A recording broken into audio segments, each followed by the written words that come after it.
everyone, this is Alex, Ukrainian civilian. In this video and probably the next videos, I'm going to start them with a bit different message. I didn't ask you for donation before, however, the situation changes.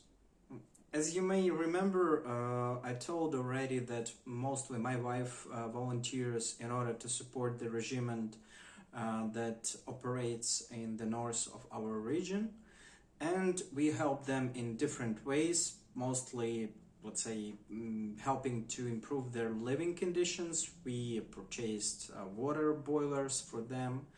Also, each couple of weeks we help to purchase fuel for their patrolling activity. It's not that much, and it's definitely not so romantic as purchasing Bayraktars by Lithuanians, but we supply about $500 each 2 or 3 weeks for them. Unfortunately, as I told in my previous videos, the economic situation in Ukraine isn't very good, and we cannot collect this money by ourselves using our neighbors, etc. So you will find my PayPal in the description of this video, and each $5–10 donation would be highly appreciated because they would help us to help our soldiers as well. And that's all. If you don't want to do this, don't do this. If you prefer to donate, for example, to different volunteering groups in Ukraine, please keep doing this. But if you can help us, it would be fantastic. Of course, I'm going to provide reports in my next video or next videos, so you will see where money goes. So let's move on. I have 2 topics for you for today. The first one is recent rocket attacks on Ukrainian cities that you might read in your newspapers or some medias. And of course, there would be a quick update on the situation in the Warfront. Rocket attacks in Ukraine. I'm not going to describe every single case because there were a lot of cases when Russians attacked different objects. Most of them were civil objects, but I'd like to highlight a couple of recent ones. It's important to understand that the devastation and damage done to Ukrainian regions close to the Warfront is much heavier than it happens, for instance, in Kremenchuk, Vinnytsia, or wherever else.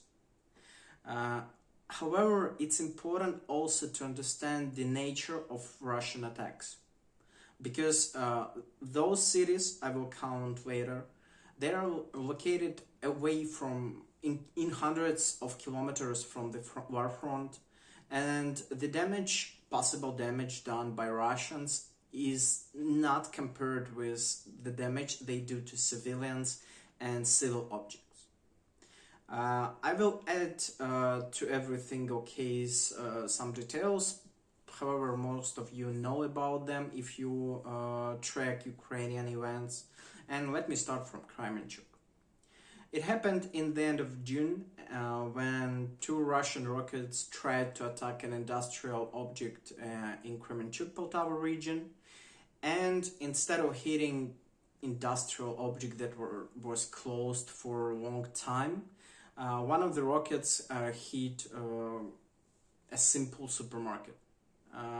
It's a small shopping mall called Amstor, and dozens of people died, much more were wounded, and Russians, as always, tried to accuse Ukraine in falsification, in increasing the number of casualties, etc. And probably you already saw the footage of this moment when one of these rockets hit the object, and it just shows the nature of Russian that I will tell you about in the conclusion. The next important case of rocket attacks happened in a small city, Chasiv Yar, that is located near the fortified region in Donbass, where Russians tried to push our troops from. It hit a a regular residential building where some soldiers, also civilians, were located.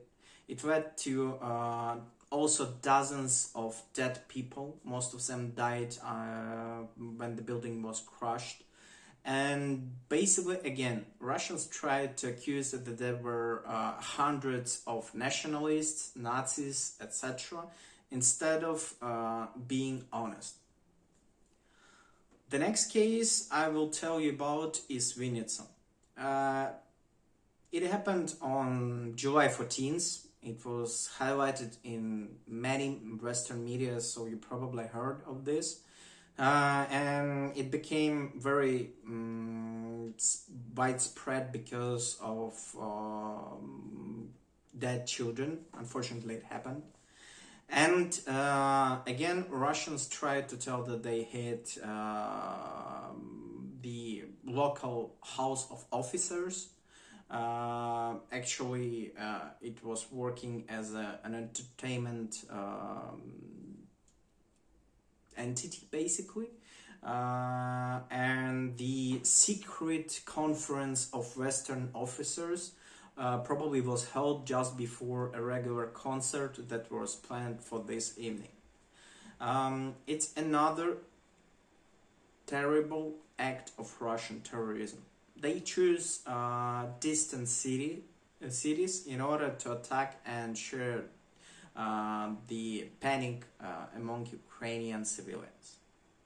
And the last case I'd like to highlight is the attack on Dnipro on July 15th that happened almost in a couple of minutes before the midnight.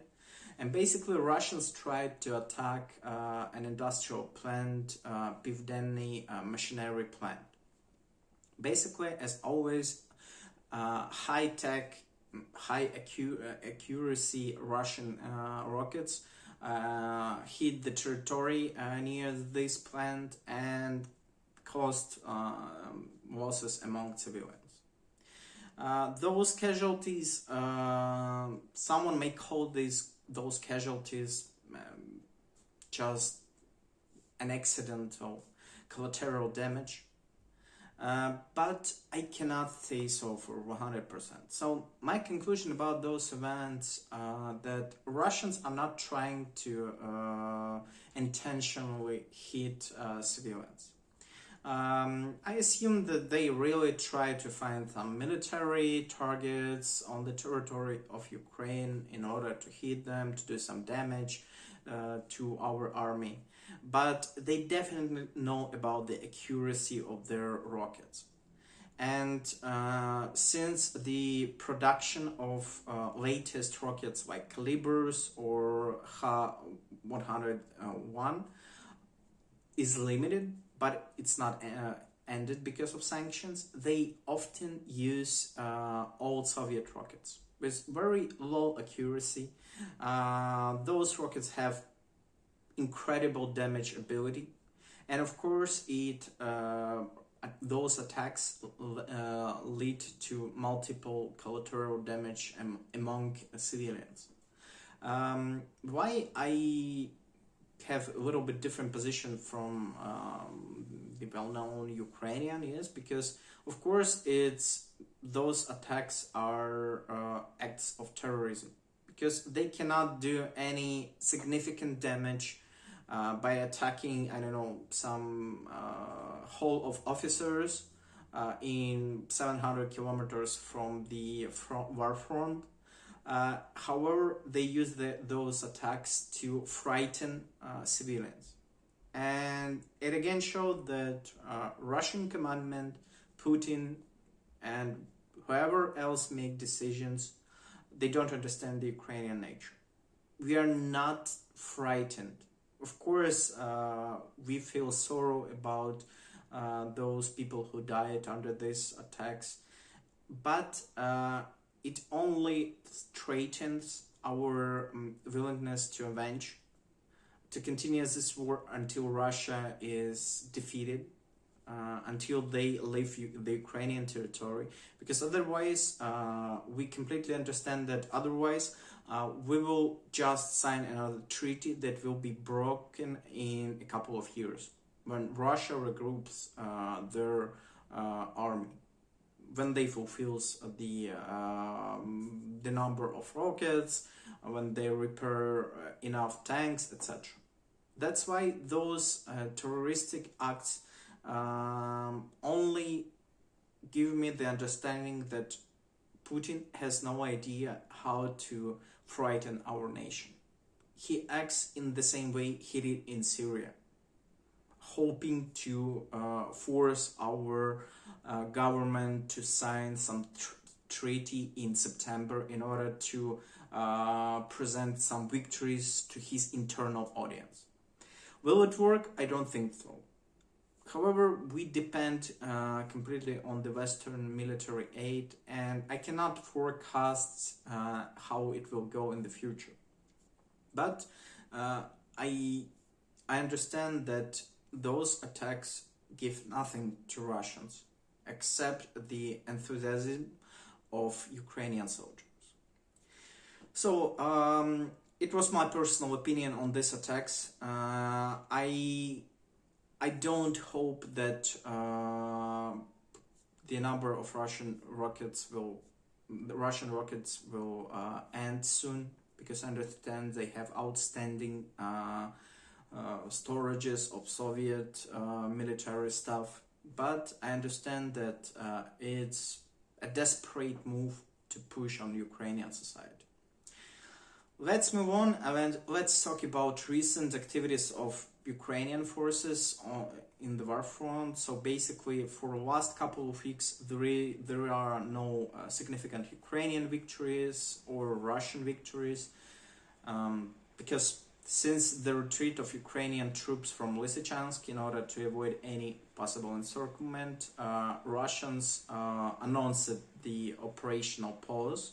They need to regroup and start the attack on the last stronghold of Ukrainian forces in Donbass. I already mentioned in my previous videos, you can see it right now on the map. It's Slavyansk-Kramatorsk Bakhmut line, which is incredibly fortified, and the next point is Siversk, which is right now attacked by Russians. So I won't do any forecasts because something may happen. I clearly know that Ukrainians use HIMARS more and more effective, as you can see from those explosions in commandment points and ammo depots across the occupied territories.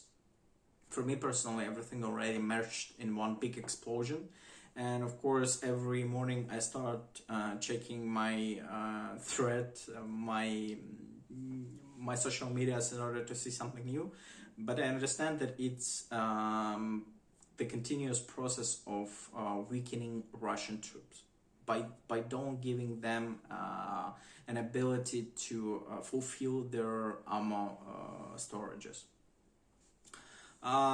Ukrainian forces claim they do some counter-offensive moves on the south of Ukraine. I don't expect any quick results because of two reasons. First of all, Ukrainian army tries to destroy fortified regions by artillery before starting the direct massive attacks. And the second thing is that we still feel the lack of, let's say, armored vehicles that we need to quickly advance on the occupied currently territories of south of Ukraine. That's why I don't have much update for you for now. The situation will be the same probably for next couple of weeks. I will cover some new updates in my upcoming videos. And that's all for today probably. I still don't have any suggestions from you about what should I record in my next videos, so I will think probably about recording about Russian colonization policy, or maybe about good Russians, and let's see how it goes. In any case, thanks for watching my videos, thanks for listening to my endless talks, and feel free to ask questions. comment my videos, and of course donate to me or Ukrainian volunteering groups. Thank you so much and have a nice day. It was a pleasure to tell what a regular Ukrainian civilian feels during this war. Thank you. Bye.